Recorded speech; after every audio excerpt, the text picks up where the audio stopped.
അർബുദം ശരീരത്തെ കാർന്നു തിന്നുന്ന വേദനയ്ക്കിടയിൽ എങ്ങനെയെങ്കിലും ഒന്നുറങ്ങിയാൽ മതിയെന്നായിരുന്നു കോഴിക്കോട് സ്വദേശി അബ്ദുൾ റസാഖിൻ്റെ ഏക ആഗ്രഹം. എന്നാൽ ഒന്ന് കണ്ണടയ്ക്കാൻ തുടങ്ങുമ്പോഴായിരിക്കും അയൽവാസിയുടെ വീട്ടിലെ പട്ടി നിർത്താതെ കുരയ്ക്കുന്നത്. രോഗം ബാധിച്ചതിന് ശേഷം സ്വസ്ഥമായി ഉറങ്ങാൻ റസാഖിന് കഴിഞ്ഞിട്ടില്ല. ഒടുവിൽ സമാധാനമായി ഉറങ്ങാനാകാതെയാണ് റസാഖ് അവസാന യാത്ര പോയത്.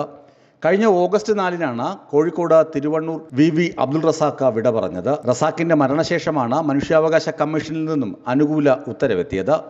റസാഖിൻ്റെ കിടപ്പുമുറിയോട് ചേർന്നായിരുന്നു അയൽക്കാരൻ്റെ പട്ടിക്കൂട്.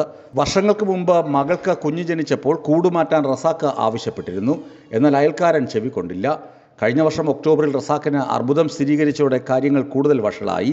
റസാഖിൻ്റെ ആരോഗ്യനില വഷളായതോടെ മകളും ഗൈനക്കോളജിസ്റ്റുമായ വി ഷാനിബ വയനാട്ടിലേക്ക് സ്ഥലം മാറിപ്പോയി. പിതാവിനെയും കൊണ്ട് താമസം മാറുകയും ചെയ്തു.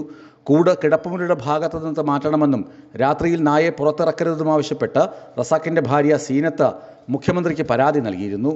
പരാതിയുടെ അടിസ്ഥാനത്തിൽ നായക്കൂട് 1 മീറ്റർ മാറ്റാൻ ഉത്തരവും വന്നു. എന്നാൽ ഇത് അസ്വസ്ഥത ഉളവാക്കുന്ന ഉത്തരവായിരുന്നു. അതിനുശേഷമാണ് ഇവർ മനുഷ്യാവകാശ കമ്മീഷനെ സമീപിച്ചത്. ന്യൂസ് ഡെസ്ക് വിസ്മയ ന്യൂസ്.